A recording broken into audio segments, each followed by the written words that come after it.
The glade was calm as midday approached.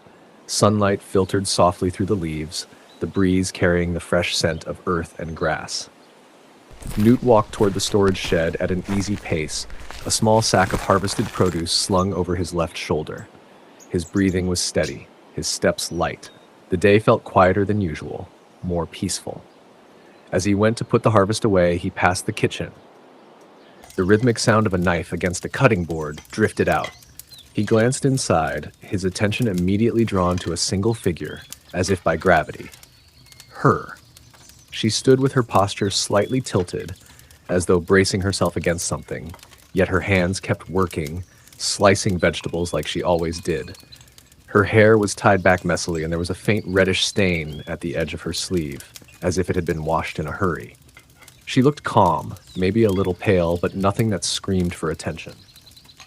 Newt didn't call out right away. He lingered at the doorway a few seconds longer than necessary, pretending to check the storage shelves, while his eyes kept drifting back to her. Something felt off. He grabbed a bottle of water from the rack near the kitchen door.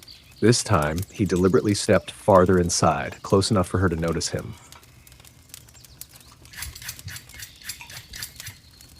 She said flatly, still not turning around, as if she'd known he'd been standing there for a while. Newt let out a quiet chuckle, leaning his shoulder against the wall. Maybe both. He took a slow drink, his eyes studying her movements carefully. The way she moved suggested she was hiding something more than simple fatigue. You look a little pale. Have you eaten? Newt stepped closer, coming to stand beside her. Hey, don't forget.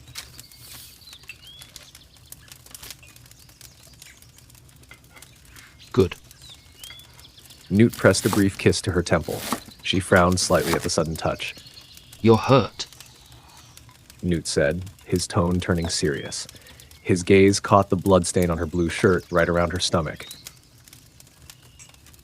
Finally meeting his eyes for a split second, the look clearly said, "Don't ask." As always, Newt read the signal perfectly. He didn't push.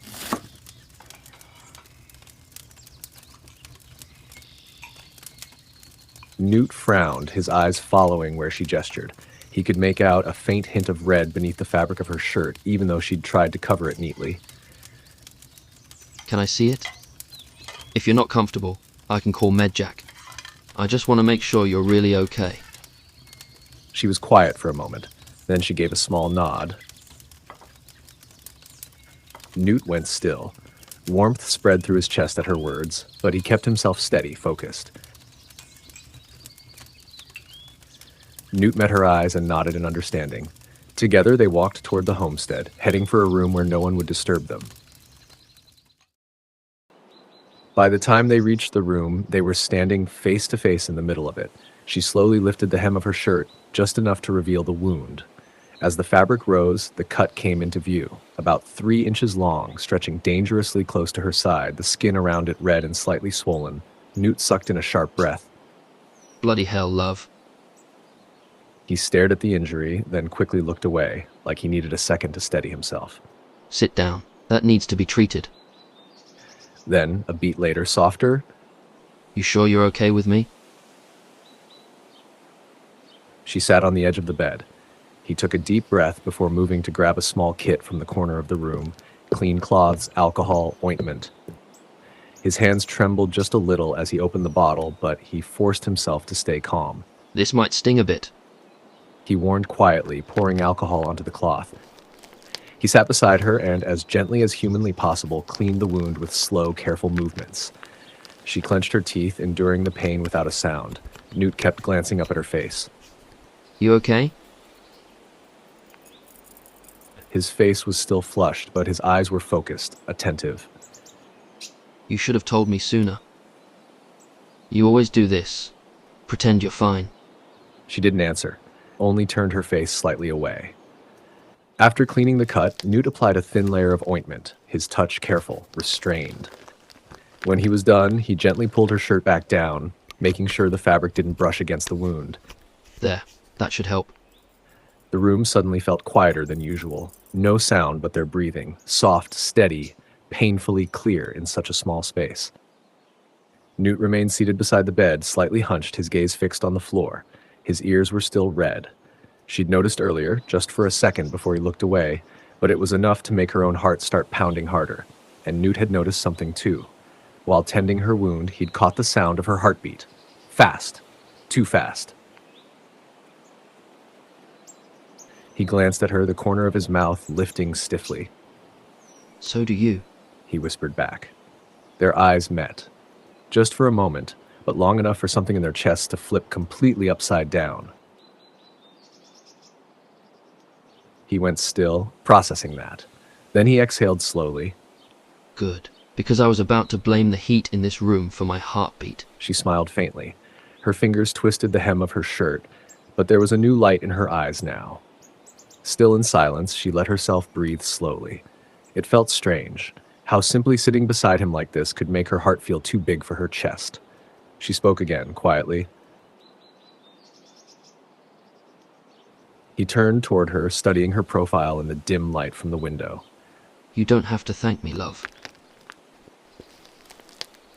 The words lingered between them, soft, heavy.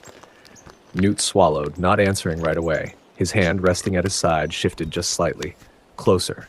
His gaze dropped to her hand, small fingers, tense. And finally, carefully, he reached out and touched the back of her hand. He didn't grab it, just let the contact exist. Gave her time to pull away if she wanted to. She didn't. Instead, she turned her palm, meeting his touch. Newt closed his fingers around hers, gentle, cautious, like he was holding something fragile. Neither of them spoke after that. They just sat there, side by side, hands intertwined, the silence warmer now. The tension was still there, the uneven heartbeats too. But neither of them minded. She didn't look at him directly, but she could feel his gaze. You scared me, you know.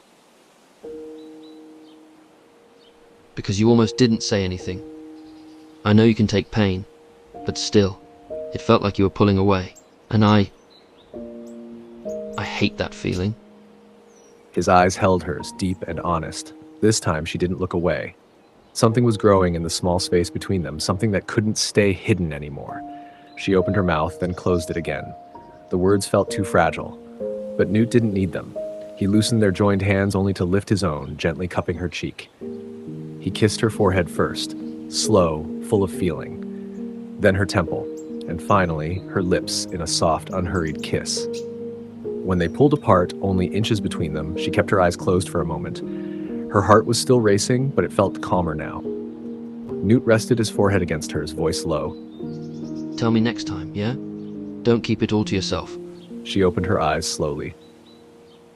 He kissed her again, a little deeper this time, still careful, still tender, but no longer uncertain.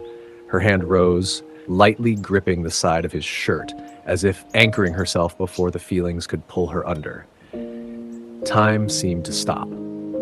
Just the two of them, one small room filled with heartbeats, shared breaths, and feelings that had lived too long in silence. When their lips finally parted, slowly, reluctantly, they stayed close. Newt inhaled, then let it out, trying to steady himself. You matter to me. And before he could say anything else, she kissed him again, slower, calmer, not out of curiosity anymore, but because something real had taken root between them.